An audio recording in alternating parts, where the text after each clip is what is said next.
आज के कोचिंग संस्थानों ने गुणवत्तापूर्ण शिक्षा को हर नागरिक के मौलिक अधिकार से एक विशेष अधिकार बना दिया है। चिंतित माता पिता की नजरों में ये कोचिंग संस्थान पैसा छापने की मशीन बन गए हैं, जो छात्रों और अभिभावकों की असुरक्षाओं पर गिद्ध दृष्टि लगाए हुए हैं। नजर को बदला जाए तो नजारे तक बदल जाते हैं, सोच को बदला जाए तो सितारे भी बदल जाते हैं। कश्तियों को बदलने की जरूरत नहीं होती, केवल दिशा को बदलने से किनारे अपने आप बदल जाते हैं। एक ऐसे ही दिशा की कमी आज हमारे कोचिंगों में साफ महसूस की जा सकती है। आज जिस जगह को माननीय प्रधानमंत्री जी ने विद्या की काशी कही है, वो मणिकर्णिका घाट बन चुकी है महोदया, वो मणिकर्णिका घाट बन चुकी है। बच्चों के पास आत्महत्या के अलावा और कोई चारा बचा ही नहीं है, वो करेंगे क्या? किसी अर्जुन को श्रेष्ठ साबित करने के लिए हर युग में एकलव्य का अंगूठा कटाया गया है। अंगूठे तो आज भी कट रहे हैं और अब द्रोणाचार्यों ने दुर्बलता को कानून बना दिया है। भारतवर्ष में आजादी के पश्चात धर्म और शिक्षा के व्यवसायीकरण हो गया है। शिक्षा अगर दान देने की वस्तु है तो उसका व्यवसायीकरण क्यों? कोचिंग इंस्टीट्यूट्स की अलग सेंटर्स में अलग फीस क्यों? हमें जरूरत है मजबूत नियम बनाने की, ताकि यह कोचिंग संस्थान पारदर्शी रूप से संचालित हो और छात्रों की भलाई को प्राथमिकता दे। विश्वास किया भी जाए तो कैसे किया जाए जब सरकार के स्कैम की लिस्ट ही इतनी लंबी हो कि एक नई वेब सीरीज तक बनाई जा सके। अगर गवर्नमेंट इतनी स्ट्रांग हो सकती थी, then why the change to CBSE to NT? CBSE have taken a lot of steps. They have conducted an entire re-NEET because of 44 boys. आज के कोचिंग संस्थानों ने गुणवत्तापूर्ण शिक्षा को हर नागरिक के मौलिक अधिकार से एक विशेष अधिकार बना दिया है। चिंतित माता पिता की नजरों में ये कोचिंग संस्थान पैसा छापने की मशीन बन गए हैं, जो छात्रों और अभिभावकों की असुरक्षाओं पर गिद्ध दृष्टि लगाए हुए हैं।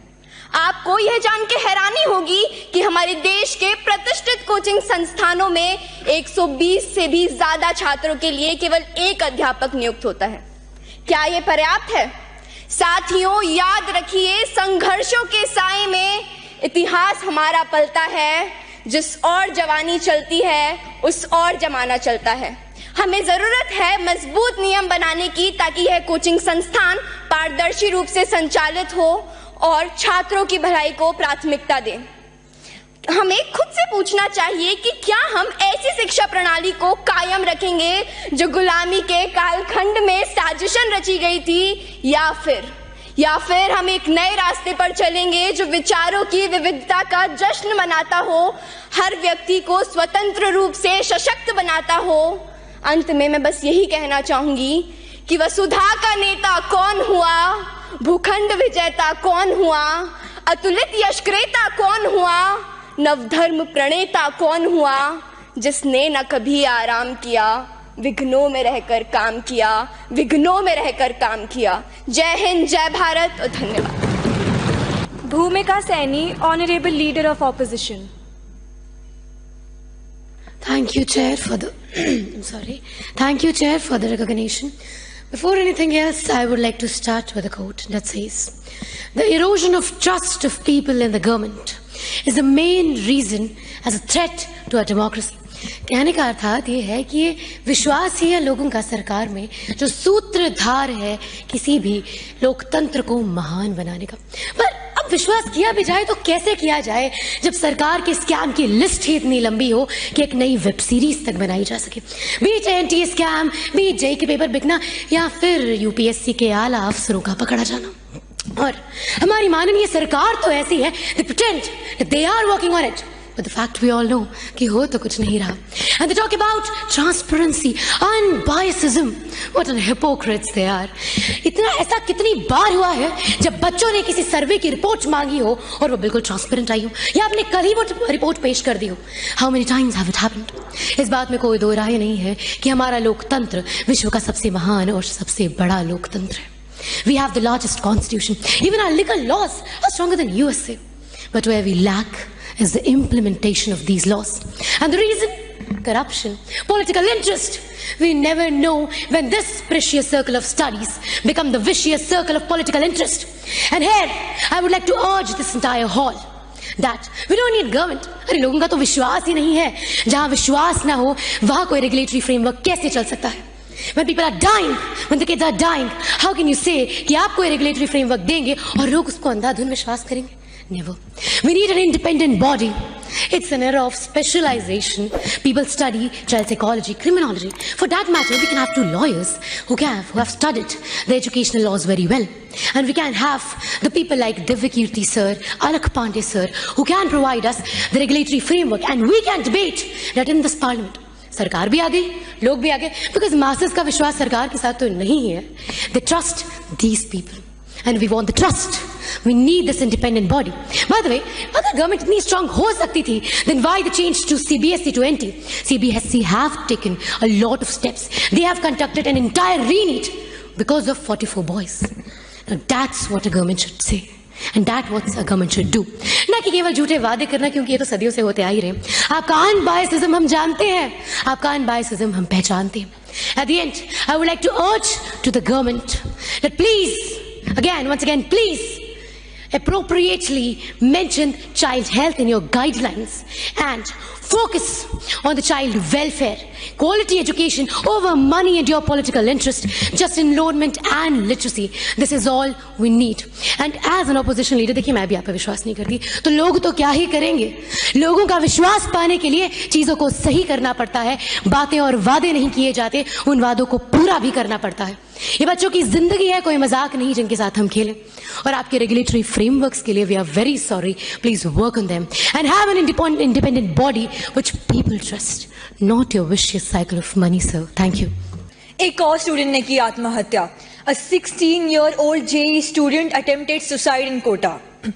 हम सब सोचते होंगे इसने सुसाइड अपनी स्टडी प्रेशर्स के लिए की होगी, लेकिन इसके पीछे जिसका हाथ है उन्हें हम कुछ नहीं बोलते. Coaching centres. जी हाँ, coaching centres. In spite of knowing the error in the functionality of these coaching centers, we do not say against anything. महोदया, भारतवर्ष में आजादी के पश्चात धर्म और शिक्षा के व्यवसायीकरण हो गया है. शिक्षा अगर दान देने की वस्तु है तो उसका व्यवसायीकरण क्यों? कोचिंग इंस्टीट्यूट्स की अलग सेंटर्स में अलग फीस क्यों? The classes in these coaching centers have been divided on the basis of the students' intelligence level. Brilliant students have been taught by excellent faculties and receive concession in their fees, whereas the average students are taught by average faculties and have to pay higher fees. ऐसा भेदभाव क्यों? जब सब students का एक ही लक्ष्य है तो उनमें भेदभाव क्यों करते हैं? Malpractices have occurred. IIT Kanpur में मीटिंग 7 बजे से लेकर 7:30 बजे तक चली और उसके पश्चात ही ये घोषित किया कि IIT का पेपर कैंसिल है. मीटिंग पेपर लीक की वजह से हुई थी. पेपर लीक एक कोचिंग इंस्टीट्यूट के एक्स्ट्रा क्लास में लीक की गई थी. ऐसे कोचिंग इंस्टीट्यूट्स के वजह से हमारे दूसरे बच्चों का रैंक एंड स्कोर्स अफेक्ट होता है. Yet we don't speak against them. The coaching centers should be monitored by the government officials. The coaching centers teach only core subjects to them, whereas the students have to appear for other languages as well. Coachings को ये लगता है कि वो उन्हें entrance test के लिए तैयार कर रहे हैं, लेकिन उनकी 12th का क्या? उन्हें अपनी सिलेबस में रीजनल लैंग्वेजेस भी ऐड करना चाहिए. The coaching centers have unplanned schedules with the students studying for 18 hours a day, 7 days a week with no time for leisure. Psychology के हिसाब से a student cannot study for 18 hours a day without going into depression, which can eventually lead him to suicide and feel lonely. Government को coaching centers के लिए एक timetable schedule करना चाहिए. In January this year, the Union Ministry of Education issued strict guidelines that institutions cannot issue misleading government advertisements about guaranteeing ranks and good marks. फिर भी भारत के हर एक गली में आपको एक ना एक कोचिंग के होर्डिंग्स जरूर दिखेंगे. इनमें कितनी सच्चाई है हमें क्या पता. हम तो वैसे भी अंधे की लाठी नहीं, अंधे खुद बन चुके हैं. जय Hind. Thank you. Honourable member diva Sharma. Start now. किसी अर्जुन को श्रेष्ठ साबित करने के लिए हर युग में एकलव्य का अंगूठा कटाया गया है. अंगूठे तो आज भी कट रहे हैं और अब द्रोणाचार्यों ने दुर्बलता को कानून बना दिया है. Greetings to the members of the House. Even today we witness instances where individuals have to give up their potential akin to Eklavya's sacrifice. But this time it's due to organizational corruption, biased schemes, paper leaks and the mishandling of laws by modern day Dronacharyas. Between 2019 and 2021, more than 36,000 students have died by committing suicide, and that is not a small number. Upon seeing this, our government decided to wake up from its sweet slumber and gave us the 2024 regulatory coaching guidelines. However, they've missed the mark with this one, and let's see how. Firstly, the guidelines state at multiple places that there is undue stress or academic pressure on coaching-going students. Let's look at some numbers, shall we? For an exam like NEET, there are 25 lakh students competing for just 50,000 seats. For an exam like JEE, there are 14 lakh aspirants vying for 14,000. So no, I disagree with the government on this premise that even though coachings may create pressure on students, one of the major reasons for stress in their life is the limited number of government college seats. A simple solution involves increasing the number of seats available, but our government has not paid heed to that either. A new regulation in the guidelines state that no student below the age of 16 can enroll in private centers. However, what we are forgetting, ladies and gentlemen, is that preparation for higher competitive exams like UPSC, JEE or NEET isn't done overnight. It takes time and efforts of early foundational courses. But with such provisions, we're robbing the younger generation of beautiful opportunities. Honorable member, kindly conclude your speech. India's education system is severely underfunded, with most states just allotting 2.5 to 3.2% of their GDP to education, which is far below the Kothari Commission's recommended 6%. So I urge the government to finally start investing more in building better infrastructure and teacher skills. Honorable member Tejaswa Vashisht. Thank you, Speaker Madam. Madam, नजर को बदला जाए तो नजारे तक बदल जाते हैं, सोच को बदला जाए तो सितारे भी बदल जाते हैं, कश्तियों को बदलने की जरूरत नहीं होती, केवल दिशा को बदलने से किनारे अपने आप बदल जाते हैं। एक ऐसे ही दिशा की कमी आज हमारे कोचिंगों में साफ महसूस की जा सकती है। ऑनरेबल चेयर, एस्टीम्ड मेंबर्स, ना चोर हार्यम ना च राज्य कार्यम ना भ्रात भाज्यम न च भारकारी व्यय कृते वर्धते एवं नित्यम विद्याधनम सर्वदम प्रधानम. Education is something that cannot be stolen, cannot be taxed. The more you spend, the more it becomes, the more you share, the more it expands. इतनी बढ़िया इन्वेस्टमेंट होने के बाद भी अगर हमारे बजट का केवल 10% इसकी ओर खर्च करा जाता है तो जनाब ये सोचने वाली बात है। मुद्दे की बात पर आते हुए, मान लो आप अपना एडमिशन कराने जाओ, 2 महीने तक आप जमकर स्कॉलरशिप टेस्ट की तैयारी करते हो और मैं फीस में 30,000 रुपए बढ़ाकर आपको 30,001 रुपए की स्कॉलरशिप दे दूं। सर, ये आपका केस नहीं, this is the case of 60% students in India. We need upfront fee disclosures. We need clear refund policies and regular audits. बात करते हैं अलार्मिंग मेंटल हेल्थ इश्यूज की। एक जमाना था, श्रीमान टीकाराम जूली साहब ने भी यही कहा कि हम उम्मीद करते हैं कि वापस से युवावस्था में आते। लोग कहते हैं अगर हम भी बच्चे होते तो आराम से खेल कूद तो पा रहे होते। पर सर, आज वही 56% बच्चे डिप्रेशन का शिकार हो चुके हैं। 60% बच्चों के पास मेंटल हेल्थ सपोर्ट नाम की चीज नहीं है। ये कंसर्निंग नहीं है। चलो इक्विटेबल एक्सेस की बात करते हैं। मान लो आपकी तबीयत भगवान ना करे बट खराब हो जाए, आप फल लेने जाओ, सेम दाम में आपको मिलते हैं दवाई वाले सड़े हुए फल, वहीं दूसरे स्वस्थ इंसान को मिलते हैं सबसे बेस्ट क्वालिटी के ऑर्गेनिक फल। सुनकर अजीब लगा, पर यह सवाल हम तब क्यों नहीं पूछते हैं जब सेम कोचिंग में 2 बच्चे सेम फीस भरते हैं, एक को टॉप बैच एक को लोअर बैच में डिवाइड कर दिया जाता है। Why is it that when we talk about equitable access to quality coaching, we only talk about fees and scholarships? Isn't this a violation too? Speaker madam ने conclude करने कह दिया है, तो अंत में केवल यही कहना चाहूंगा, कागजी काम काफी नहीं, जमीनी हकीकत पर भी ध्यान दें, विद्यार्थी के विकास और न्याय संघ कोचिंग का अभियान दें और ऐसे 2 बोर्ड कोचिंग सेंटर्स को भी दान दें। धन्यवाद। Honourable member Vihan Bajaj.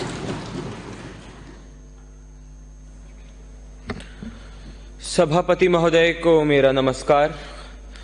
Madam speaker, मैं आपके माध्यम से आपसे और इस सदन में बैठे हर माननीय सांसद से एक सवाल पूछना चाहता हूं।